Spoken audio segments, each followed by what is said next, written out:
할아버지의 깊은 사랑. 박하준 할아버지 이야기. 잔잔한 아침, 할아버지의 손끝에서 피어나는 사랑. 햇살이 투명한 유리창을 뚫고 주방 바닥에 기분 좋은 그림자를 드리우던 이른 아침, 박하준 할아버지 75세는 앞치마를 야무지게 두르고 능숙한 손길로 된장찌개 재료를 손질하고 있었다. 도마 위에서 잘게 다져지는 파와 양파 소리가 경쾌한 리듬을 탔고 그 위로 할아버지의 콧노래가 흥얼흥얼 얹어졌다. 그 노래는 박자도 가사도 종종 틀렸지만 세상 어느 오케스트라보다 감미로운 평화로움이 깃들어 있었다. 호박도 송송 썰고 두부도 큼직하게. 아, 이거 다진 마늘은 좀 넉넉하게 넣어야지. 우리 강아지 마늘 많이 들어간 거 좋아하는데.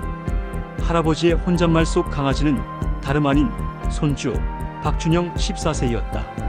세상을 다 잃은 듯 절망했던 아들 부부의 사고 후 할아버지에게 남겨진 유일한 가족이자 살아갈 이유. 벌써 중학생이 된 준영이는 키가 훌쩍 자라 할아버지의 어깨를 넘겼지만 할아버지 눈엔 여전히 자그마한 아이였다. 아침마다 억지로 입에 넣어주는 홍삼 캔디도 못 이기는 척 받아먹던 그 아이가 오늘은 학교가 끝나는 시간에 맞춰 할아버지 집으로 오기로 되어 있었다.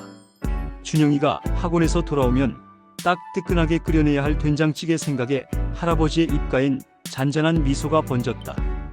그 미소엔 지난 세월의 깊은 주름만큼이나 깊은 사랑이 스며 있었다. 보글보글 된장찌개가 끓어오르는 소리는 할아버지의 외롭지 않은 일상의 BGM이었다.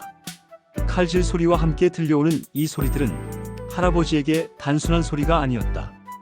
그것은 준영이를 향한 사랑의 선율이었고 앞으로도 준영이와 함께 만들어갈 모든 순간을 약속하는 듯한 희망의 멜로디였다. 마치 된장찌개 속 가진 재료들이 어우러져 깊은 맛을 내듯 할아버지의 삶은 준영이와 함께 더할 나위 없이 풍성하고 따뜻해지고 있었다. 오늘은 우리 강아지 손주 오면 든든하게 된장찌개나 끓여줘야겠다. 녀석 얼마나 좋아할까. 할아버지는 마치 노래를 부르듯 다시 한번 혼잣말을 음조렸다. 주방엔 햇살과 함께 따뜻한 온기가 가득했다. 손주 바보 박하준 할아버지의 평화로운 일상. 평화를 깨는 벨소리, 드리워지는 그림자. 오후 2시 막 점심 식사를 마치고 마루에 앉아 신문을 펼치려던 찰나 휴대전화가 요란하게 울리기 시작했다. 평화롭던 오후의 정막을 깨는 갑작스러운 벨소리에 할아버지는 살짝 미간을 찌푸렸다. 익숙지 않은 번호였다. 순간 심장이 쿵 하고 내려앉는 듯한 불길한 예감이 스쳤다. 이런 번호는 대체로 좋지 않은 소식을 전하곤 했으니 말이다. 떨리는 손으로 통화 버튼을 눌렀다. 여보세요? 수화기 너머로 들려오는 목소리는 다름 아닌 준영이 담임 선생님이었다. 선생님은 긴 설명 없이 준영이에 대한 안 좋은 소식을 전하기 시작했다. 처음에는 대수롭지 않은 일이라 생각했다. 준영이가 워낙 조용하고 착한 아이라 그 흔한 장난 한 번 치는 법이 없었으니까. 그런데 선생님의 목소리는 점점 더 단호하고 침통하게 이어졌다. 박하준님 되시죠? 준영이 할아버지 맞으신가요? 학교입니다. 다름이 아니라 준영이 학생 일로 급하게 좀 오셔야 할 것 같습니다. 할아버지의 얼굴에 점차 그늘이 드리워졌다. 점심 햇살이 환하게 비추던 마루는 한순간에 차갑고 어두운 공간으로 변해버린 듯했다. 할아버지의 심장은 거친 파도처럼 요동쳤고 가슴을 짓누르는 불안감에 숨쉬기조차 힘들었다. 마치 퍼즐 조각이 맞춰지듯 그동안 준영이가 보여왔던 미묘한 변화들이 떠올랐다. 부쩍 말수가 줄어들고 집에 오면 자기 방으로만 들어가 박혀있고 밤늦도록 잠 못 이루며 뒤척이던 모습들. 혹시 그때 무슨 일이 있었던 건 아닐까? 아니 설마 내 손주가. 할아버지는 겨우 마음을 다잡고 급히 교무실로 향했다. 학교 복도는 낯선 적막감으로 가득했다. 학생들의 활기찬 웃음소리나 떠드는 소리 대신 발소리조차 조심스러워지는 무거운 공기가 할아버지를 짓눌렀다. 낡은 복도 끝, 교무실이라고 쓰인 팻말이 유난히 크게 느껴졌다. 초조하게 교무실 문 앞에서 망설였다. 쭈뼛거리는 손으로 문고리를 잡는 순간 땀으로 축축하게 젖은 손이 미끄러질 뻔했다. 심장은 여전히 미친 듯이 뛰었고 쿵쿵 쿵 그 소리가 온몸에 울려 퍼지는 듯했다. 숨은 가빠오고 이마에는 식은땀이 송골송골 맺혔다. 마치 이 문을 열면 상상조차 할 수 없었던 끔찍한 진실이 기다리고 있을 것만 같은 두려움에 사로잡혔다. 무슨 일일까? 교무실 안 할아버지의 절규. 깊게 숨을 들이쉬고 교무실 문을 조심스레 열었다. 안에는 담임 선생님과 준영이가 앉아 있었다. 선생님은 할아버지를 보자마자 무척이나 심각한 표정을 지었고, 준영이는 고개를 푹 숙인 채 할아버지 옆에 서서 잔뜩 겁먹은 얼굴로 눈물만 글썽이고 있었다. 그 작은 어깨가 파르르 떨리는 모습이 할아버지의 심장을 찢어놓는 듯했다. 불안감이 현실이 되는 순간이었다.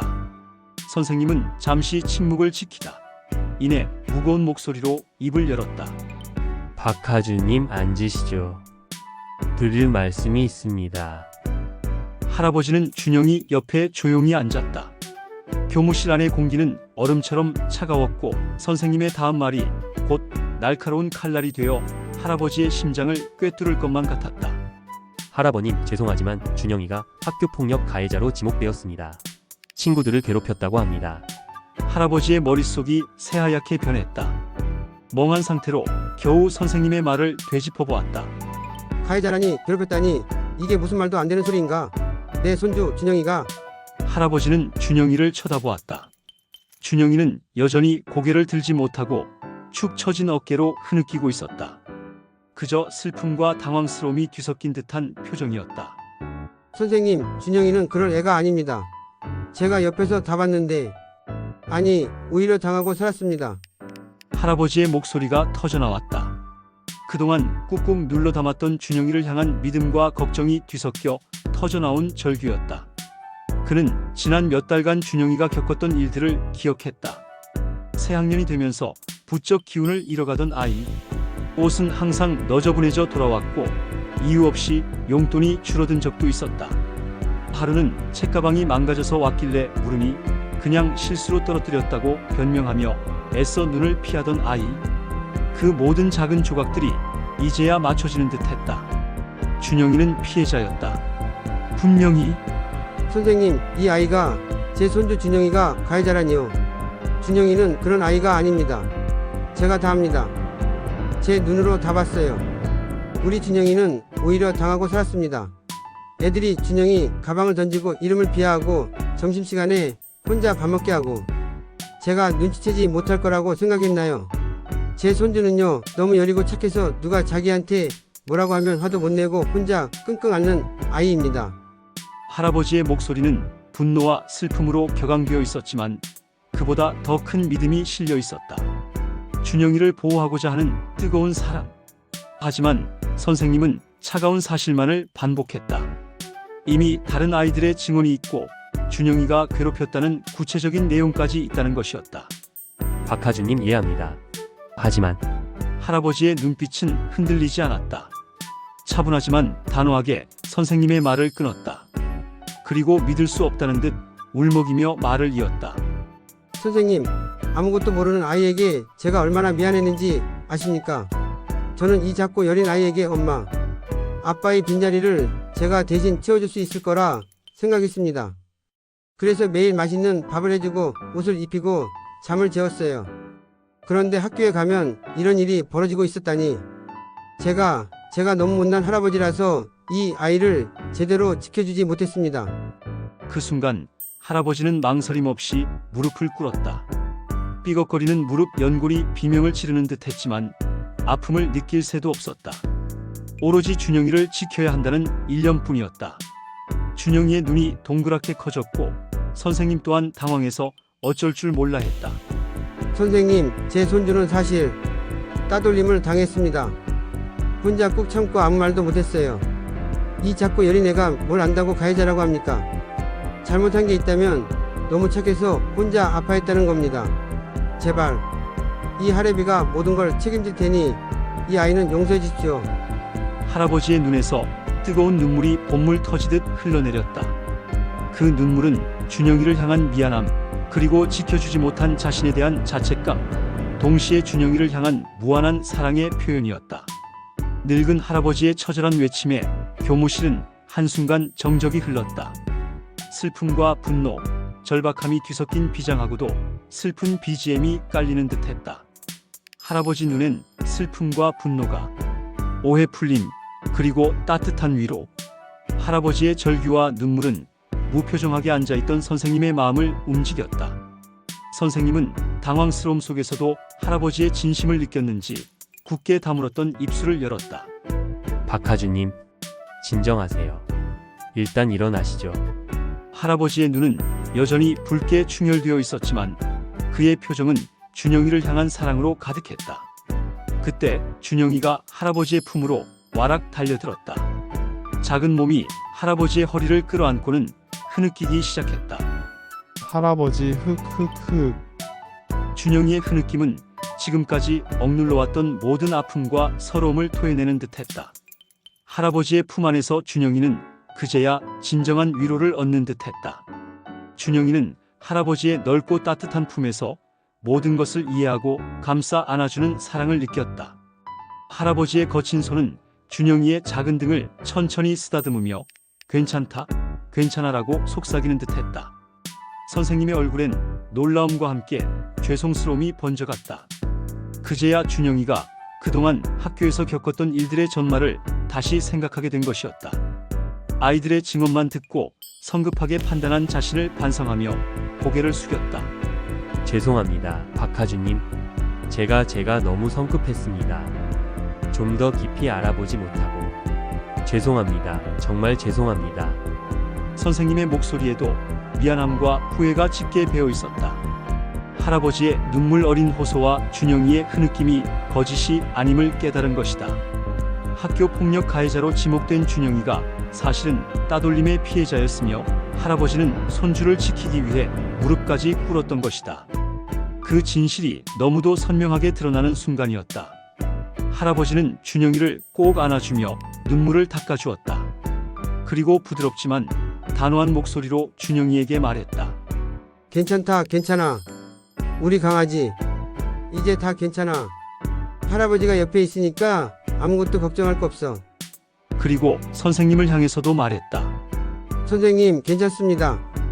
저희 준영이 잘 보살펴 주세요. 교무실을 나서는 할아버지와 준영이의 발걸음은 한결 가벼워 보였다. 준영이는 여전히 할아버지의 손을 놓지 않았다. 퉁퉁 부은 눈이었지만 작은 입가에는 희미한 미소가 걸려 있었다. 할아버지의 넓은 손이 준영이의 작은 손을 감싸 쥐었다.